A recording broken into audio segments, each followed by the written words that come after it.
You shouldn't talk to that person because they're from a different tribe. You certainly shouldn't marry that person. You should go to this school, you should have a certain type of car, you should live in a certain type of house, you should have a certain number of kids by this type of age. Should. What I experienced in my own life was I gotta have the degree from this university, I've gotta have this advanced degree from this university, preferably either a law degree or a medical degree or something to that effect. Some letters after my name which would say that I have a stamp of credibility. I can go out and make my six figures and society can kind of deem me worthy. I have countless examples of young people who go to college because they're expected to go to college, and they study biology because since the time they were 6, they were supposed to be a doctor. It's very difficult for a person who's brought up in this environment of instant gratification, with the media, with advertising, with all the promises of instant gratification by buying something, for example, or having a certain level of affluence, that you lose contact with this mythical domain which is actually part of your soul. It's there in everyone. It's their passion, it's their bliss, it's their unique skills, it's their unique ways of expressing themselves, is their song, which if they sing, they could do anything.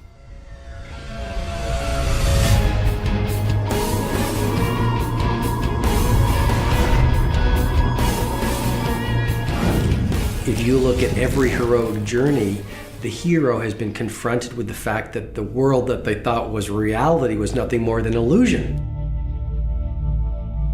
I go back to the Matrix, which is, what was the Matrix?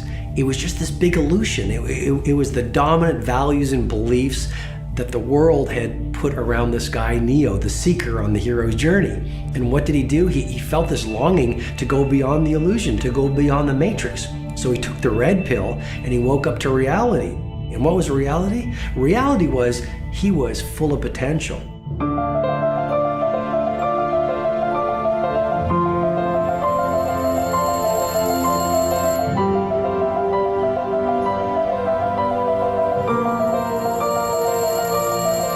Separation begins with what we call the call to adventure. Campbell tells us there's literally almost a phone ringing. It's like the universe, the divine, God, whatever you want to call it, literally dialing you up and ringing and giving you a call, asking you to step out and to live your journey. Something breaks into your quotidian reality and makes it impossible for you to continue. Well, you can hang up the phone, you can run away, but it'll keep coming back until you finally answer the call.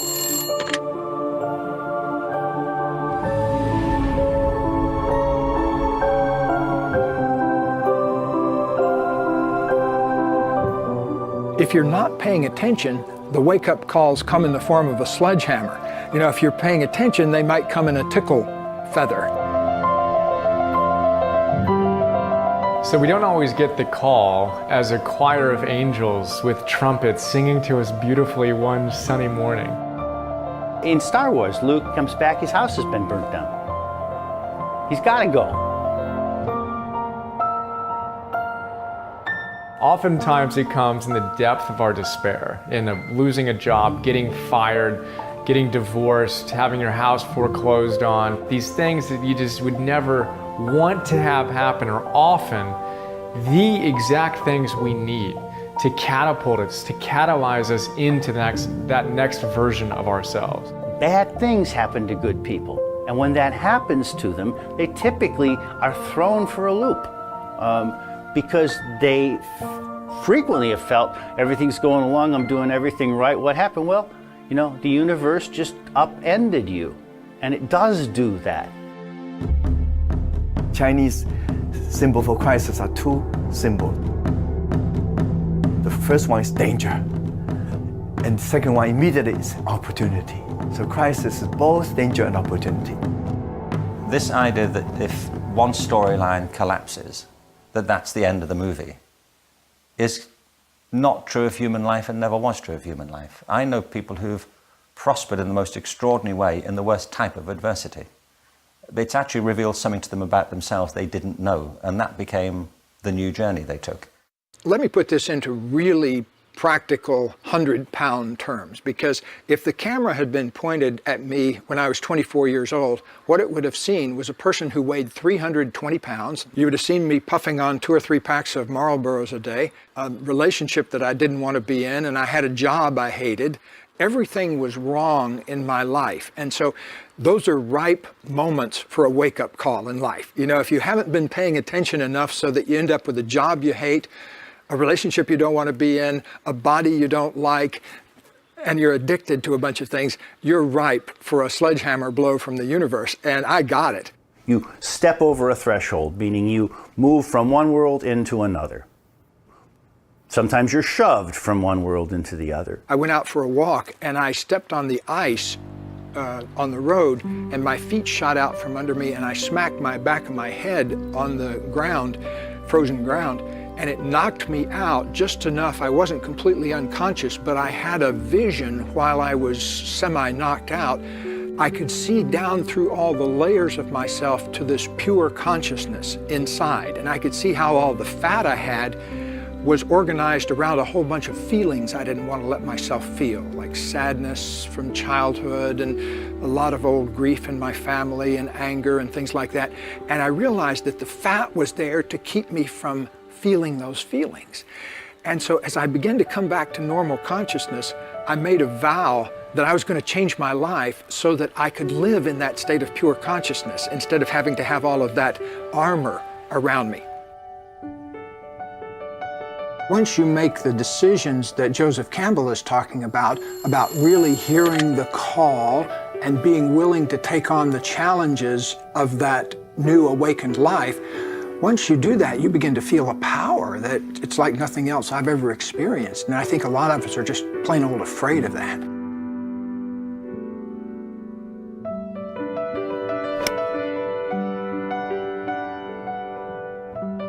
I tend to think that people wake up to the fact that they're the hero of their own life when they get tired of being the victim of their own life. At the point that that you say enough, I don't want to listen to my parents anymore. I have had it with my boss. I'm really having problems, perhaps, with the sermon I'm being taught.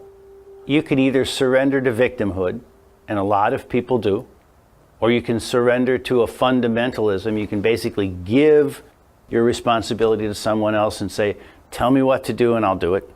Or you can say, I have a choice here and I'm responsible. Now, what does it mean to be the hero of your own life? It means to be responsible for your own adventure.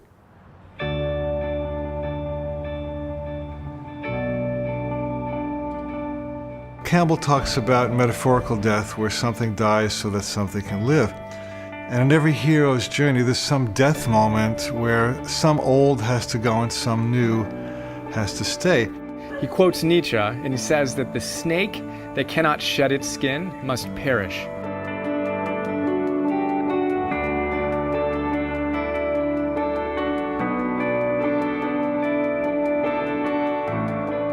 When death is a motif in a myth, it doesn't refer necessarily to what happens at the end of one's biological and physical existence.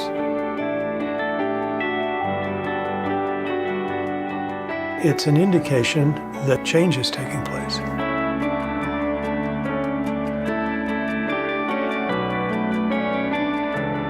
I went through that process when I stopped being a tribal administrator and started becoming a writer. I put that aspect of myself away.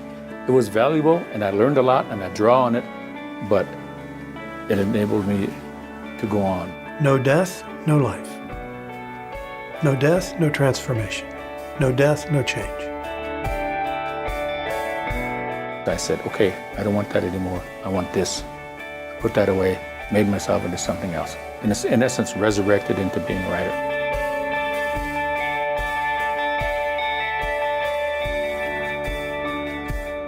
The whole key to blessing death is to recognizing that it's just a death of one old form that has played itself out and has no use anymore, which always, as the phoenix rises, and gives way to some new form that has new intrinsic meaning and makes your life even bigger and better.